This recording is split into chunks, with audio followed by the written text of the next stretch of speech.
জিলহজ মাস একটি গুরুত্বপূর্ণ মাস, খুবই গুরুত্বপূর্ণ মাস। কেমন গুরুত্বপূর্ণ একটু পরে বোঝানো যাবে ইনশাআল্লাহ।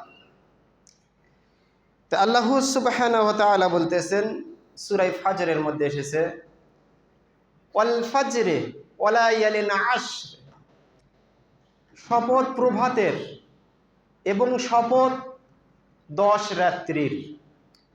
এই 10 রাত্রি কোনটা? তাফসিরের মধ্যে এসেছে, তাফসির ইবনে কাসিরের মধ্যে এসেছে, আব্দুল্লাহ ইবনে আব্বাস থেকে বর্ণিত রয়েছে।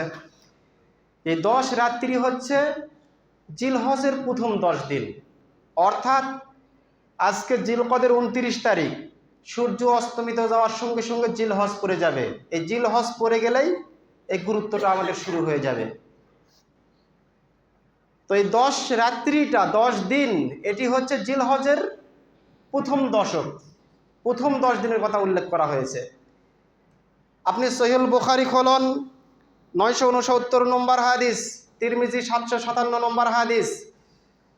আন আব্দুল্লাহ ইবনে আব্বাস রাদিয়াল্লাহু আনহু قال, আব্দুল্লাহ ইবনে আব্বাস রাদিয়াল্লাহু আনহু বলেন, রাসূল সাল্লাল্লাহু আলাইহি ওয়াসাল্লাম বলেছেন, মা মিন আইয়ামিল আমালুস সলিহু ফিহিন্না আহাব্বু ইলাল্লাহি মিন হাযিহিল আইয়ামিল আশর। দিন সমূহের মাঝে এমন কোনো দিন নেই যেই দিনগুলোর নেক আমল, সৎ আমল জিলহজ মাসের প্রথম 10 দিনের চাইতে গুরুত্বপূর্ণ। অর্থাৎ এই জিলহজ মাসের প্রথম 10 দিন, এই 10 দিনের আমল আল্লাহ তাআলার কাছে এত প্রিয়, সারা বছর আর কোনো দিন নাই এত গুরুত্বপূর্ণ, এত প্রিয় আল্লাহর কাছে। ক্বালু ইয়া রাসূলুল্লাহ, সাহাবারা জিজ্ঞেস করলেন, হে আল্লাহর রাসূল, ওয়ালা জিহাদু ফি সাবিলিল্লাহ, আল্লাহর পথে জিহাদ করাও কি এই 10 দিনের চাইতে গুরুত্বপূর্ণ নয়? ক্বালা ওয়ালা জিহাদু ফি সাবিলিল্লাহ, আল্লাহর রাসূল বলেন, না, আল্লাহর রাস্তায় জিহাদ করাও এই 10 দিনের চাইতে গুরুত্বপূর্ণ নয়। ইল্লা রাজুলুন খরাজা বিনাফসিহি ওয়া মালিহি ফালাম ইয়ারজি মিন যালিকা বিন শাইইন, তবে কোনো ব্যক্তি নিজের জান মাল নিয়ে আল্লাহর রাস্তায় চলে গেল, জিহাদ করে শহীদ হয়ে গেল, এই শহীদের মর্যাদা এই 10 দিনের অপেক্ষায় উত্তম।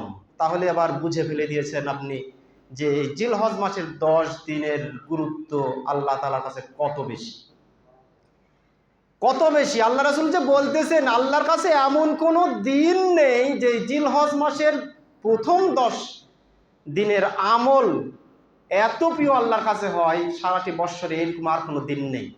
তাহলে কত গুরুত্বপূর্ণ এই 10 দিনের আমল। কাজেই এই প্রথম 10 দিন জিলহজ মাসের, এই 10টি দিন আমাদের ইবাদত বন্দেগীর মাধ্যমে কাটিয়ে দিতে হবে। অনেকগুলো করণীয় আমাদের মাঝে রয়েছে। এই 10 দিনে কি করব, আমাদের কি করণীয় রয়েছে? আমাদের অনেকগুলো করণীয় রয়েছে। তার মধ্যে একটি করণীয় হচ্ছে, আপনি সুনান ইবনু মাজাহ খুলুন, 3149 নম্বর হাদিস।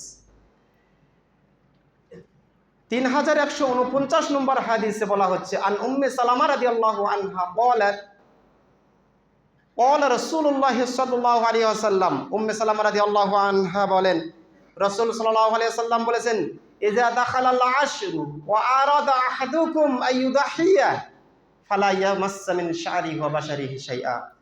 যখন জিলহজ মাসের প্রথম দশক শুরু হয়ে যায়, যখন জিলহজ মাসের প্রথম দশক শুরু হয়ে যায়, আর তোমাদের মধ্যে যে ব্যক্তি কুরবানি দেওয়ার জন্য ইচ্ছা পোষণ করে, সে যেন তার নখ চুল এগুলো কর্তন না করে।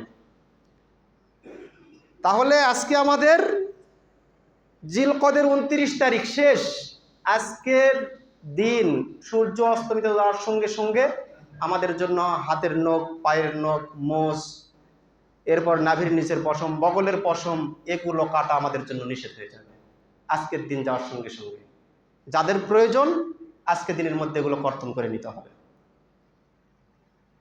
তাহলে আল্লাহ রাসূল বললেন, যখন জিলহজ মাসের প্রথম দশক আসে আর তোমাদের মধ্যে কোনো ব্যক্তি ওয়ারাদা আহাদুকুম আইয়ুদাহিয়া, আর তোমাদের মধ্যে যে ব্যক্তি এই দিনটিতে কুরবানি করার ইচ্ছা পোষণ করে, ওই ব্যক্তি যেন তার নখ বা শরীরের এগুলো পশম না কর্তন করে। শেখ বিন বাজ রাহিমাহুল্লাহ তিনি বলেছেন, যে এই দিনগুলোতে এগুলো কর্তন কোনো ব্যক্তি যদি করে তাহলে তাকে আল্লাহর কাছে তওবা করতে হবে, তবে ফিদিয়া দিতে হবে না। তাহলে বুঝতে হবে কত গুরুত্বপূর্ণ কথা বা কত গুরুত্বপূর্ণ আমল, নেকি কি রয়েছে এটি কোনো হাদিসে উল্লেখ নেই। আমরা অনেকে বলে থাকি যে যে ব্যক্তি এগুলো হাত পায়ের নখ এগুলো ঈদের নামাজ পড়ে গিয়ে পশু জবাই করার পর কর্তন করবে তাকে কুরবানির সমপরিমাণ সওয়াব দেওয়া হবে, এটা মিথ্যা কথা। কোনো হাদিসে এরকম করে গুরুত্ব বোঝানো হয়নি, কোনো হাদিসে নেই। শুধুমাত্র আল্লাহর রাসূলের নিষেধ যে তোমরা কর্তন করবে না, আল্লাহ রাসূল নিষেধ করেছে, নিষেধটি চূড়ান্ত মেনে নিতে হবে, মেনে নিতে হবে, এগুলো আর কাটা যাবে না। যদি কাটা হয় তাহলে কি করতে হবে? আল্লাহর কাছে তওবা করে ক্ষমা নিতে হবে।